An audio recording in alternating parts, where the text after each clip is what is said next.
நாம் இந்த நிகழ்ச்சியை நடத்துறது விளம்பரத்துக்காக கிடையாது.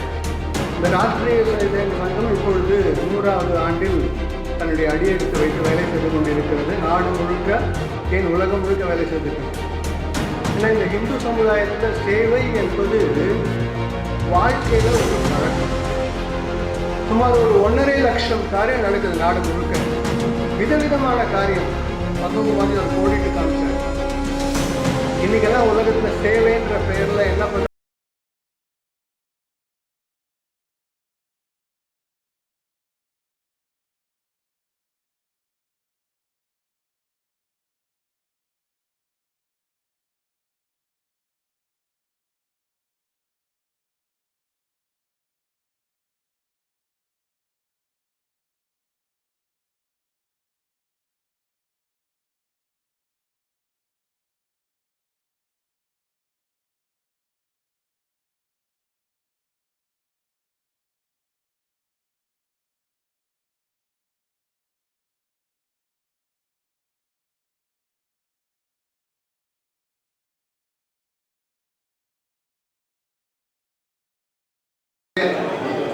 माननीय मासानमुत्तुजी अवர்களே, पद्मश्री श्रीधर वेंबूजी अवர்களே, திருவிளக்கு ஏற்றி வைத்த தம்பதியருக்கும் சங்கத்தினுடைய மற்ற அதிகாரிகளுக்கும் இங்கே வந்துள்ள அனைவருக்கும் என்னுடைய பணிவான வணக்கங்களை தெரிவித்துக் கொள்கிறேன். நாம் இந்த நிகழ்ச்சியை நடத்துறது விளம்பரத்துக்காக கிடையாது. இந்த நிகழ்ச்சி நடத்தி ஒரு பெரிய விளம்பரம் பண்ணி சேவா பாரதி அப்படின்னு காமிச்சிக்கணுன்றது கிடையாது. நாம் செய்கிற வேலை சமுதாயத்துக்கு தெரியப்படுத்தணும் அப்படின்னு ஒரு நோக்கத்தில் தான் பண்ணுறாங்க. நான் ராஷ்டிரிய சுயசேவக சங்கத்தை சேர்ந்தவன் என்று சொன்னாங்க. இந்த ராஷ்டிரிய சுயசேவக சங்கம் இப்பொழுது 100வது ஆண்டில் தன்னுடைய அடியெடுத்து வைத்து வேலை செய்து கொண்டிருக்கிறது. நாடு முழுக்க, ஏன் உலகம் முழுக்க வேலை செய்துட்டு இருக்கு.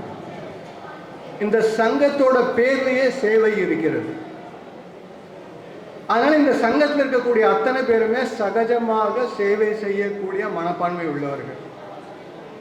சங்கம் துவங்கிய காலத்திலிருந்தே இந்த சமுதாய சேவை என்பது சங்கத்தினுடைய சுயம் சேவர்கள் ரத்தத்தில் கலந்திருக்கக்கூடிய ஒரு விஷயம்.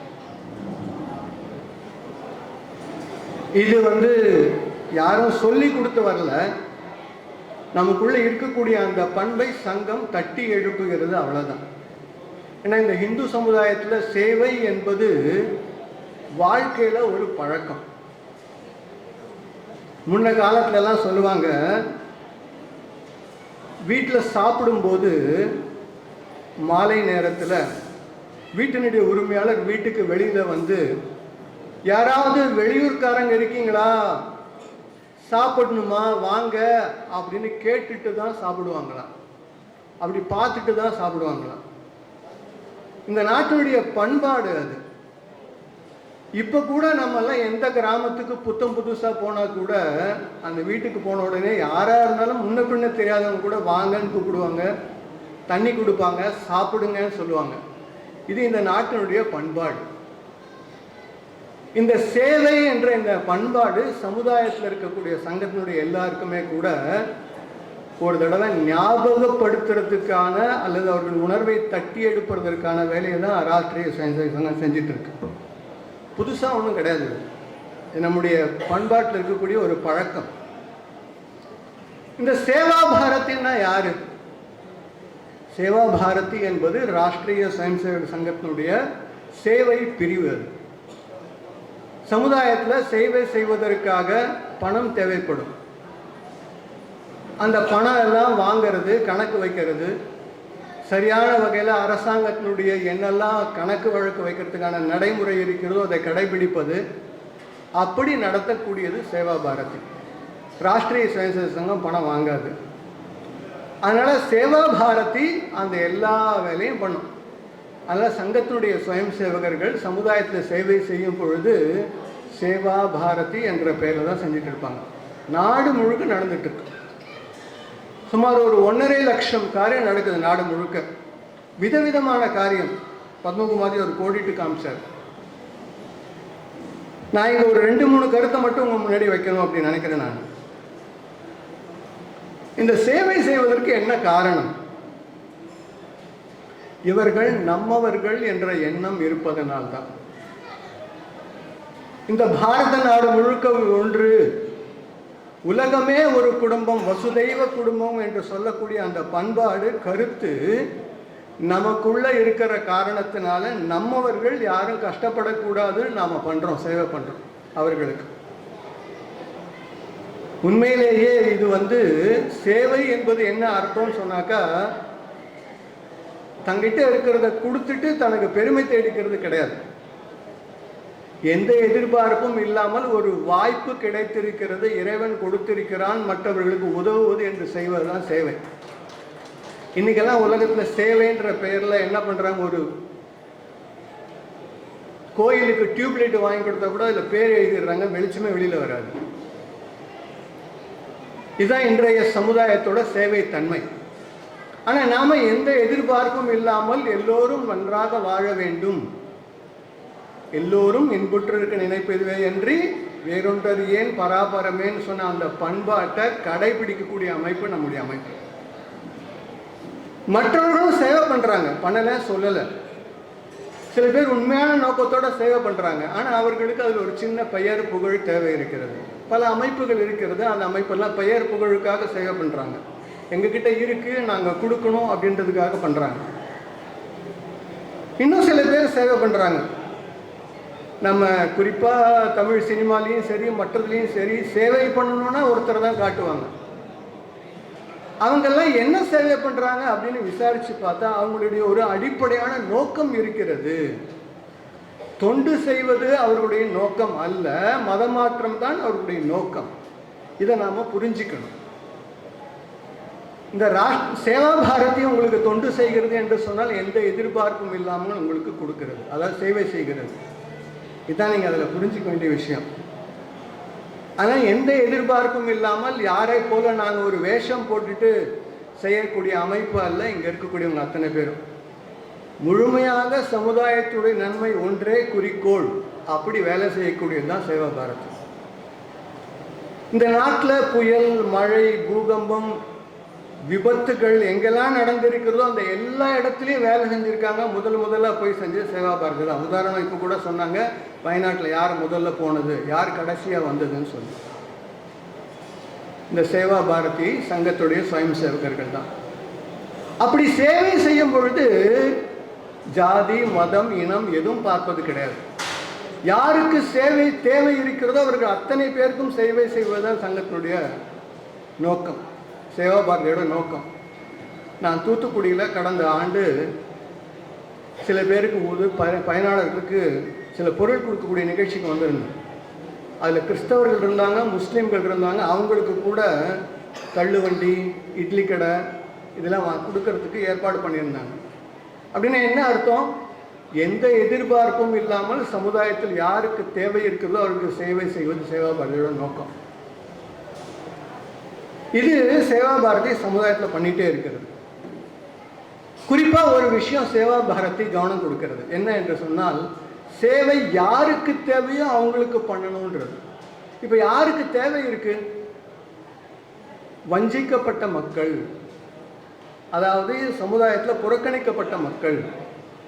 இவங்கெல்லாம் எந்த காரணத்தை கொண்டும் சமுதாயத்தில் எல்லோரோடும் இணைந்து இருக்க முடியாமல் தனியாக இருந்து வாழ்க்கையில் ஒரு ரொம்ப கஷ்டத்தில் இருக்கக்கூடியவர்கள், அவர்கள்கிட்ட போயிட்டு இருக்காங்க.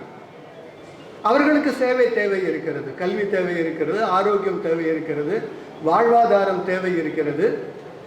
இது எல்லாத்தையும் செஞ்சிட்டு இருக்காங்க. ஒரு விஷயம் இன்னொன்று நம்ம இதில் சொல்லணும்னு சொன்னாக்கா, குறிப்பாக இன்றைக்கு பட்டியல் ஜாதி என்று சொல்லக்கூடிய பகுதிகளில் கூட நிறைய சேவா காரியம் பண்ணிட்டு இருக்காங்க. காரணம் என்ன? அவர்களுக்கு இடஒதுக்கீடு மீதெல்லாம் இருந்தால் கூட வாழ்க்கையில் அவர்கள் முன்னேற முடியாத பல சூழ்நிலைகள் அங்கே இருக்கிறத பார்க்குறோம் நம்ம. அதனால் அவர்கள் தன்னுடைய வாழ்க்கையில் சொந்த காலில் நிற்கணும், முன்னேறணும், அவர்களும் சமுதாயத்தில் எல்லாரோடும் சேர்ந்து இருக்கணும் அப்படின்ற காரணத்தினால நம்ம சேவை காரியம் நிறைய பண்ணிகிட்டு இருக்கோம். நிறைய காரியம் நடந்துட்டு இருக்கு. நம்ம நடத்தக்கூடிய சேவை காரியத்துக்கு ஒரு அடிப்படை நோக்கம் இருக்கிறது. அதுதான் இந்த இடத்துல குறிப்பாக நாம் புரிந்து கொள்ள வேண்டிய விஷயம். அது என்ன அப்படின்னு சொன்னால், ஒரு நல்ல மாற்றம் உருவாக வேண்டும். நாம் இன்னைக்கு கொடுத்தோம், அவங்க வாங்கிட்டாங்க, அவங்க என்றைக்குமே வாங்குறவங்களாக இருக்கக்கூடாது. அவர்கள் சமுதாயத்தில் தலையிலிருந்து நிற்கிறவர்களாக இருக்கணும். இன்னைக்கு நம்ம ஸ்ரீதர் வேம்பூஜி சொல்லும்போது அதான் சொன்னார். இன்னைக்கு உங்களுக்கு ஒரு உதவி வீடு கிடைத்திருக்கிறது என்று சொன்னால், நீங்கள் வாழ்க்கையிலே தன்னம்பிக்கையோடு, ஒழுக்கத்தோடு, தெய்வ பக்தியோடு உங்களுடைய கடமைகளை சரியாக செய்தால் உங்கள் வாழ்வு சிறக்கும் அப்படி சொன்னார். இந்த கண்ணோட்டத்தில் சேவை பெறக்கூடிய அத்தனை பேருமே ஒரு நல்ல மாற்றம் அடைய வேண்டும் என்பது ஆர்எஸ்எஸோட நோக்கம், சேவா பாரதியோட நோக்கமே தவிர எப்பவுமே அவங்க நம்மகிட்ட கேட்டுகிட்டே இருக்கணும், நம்ம கொடுத்துட்டே இருக்கணுன்ற எண்ணம் கிடையாது.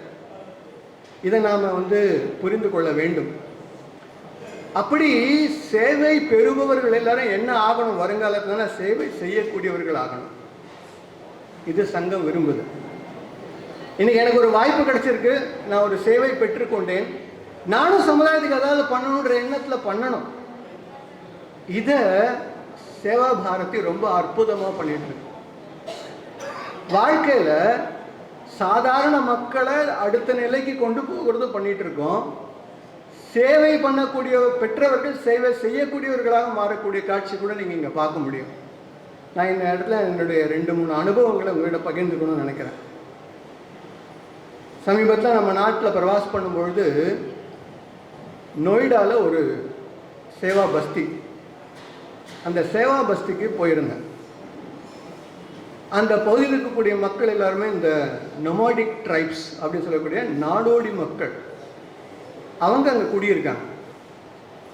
அந்த மக்களுடைய வாழ்க்கையில் மாற்றம் முன்னேற்றம் வரணுன்றதுக்காக சேவா பாரதி அந்த பகுதியில் ஒரு டியூஷன் சென்டர் ஆரம்பித்தாங்க. முதல்ல ஒரு பண்பாட்டு வகுப்பு ஆரம்பித்தாங்க. அந்த குழந்தைங்கள்லாம் இன்னைக்கு ரொம்ப அற்புதமான மாற்றம் அடைந்திருக்கிறார்கள். நான் பார்த்தேன், அந்த குழந்தைங்க ஹனுமான் சாலிசை முழுக்க மனப்பாடமாக சொல்கிறாங்க. கற்பனை பண்ணி பாருங்கள், எந்த பகுதி மக்கள் எவ்வளோ அழகாக சொல்கிறாங்கன்னு சொல்லி. அந்த குழந்தைங்க பள்ளிக்கூடத்தில் மிக அற்புதமாக படிக்கிறாங்க அத்தனை பேரும். அவர்களுடைய வீடுகளில் மாற்றம் வந்தாச்சு.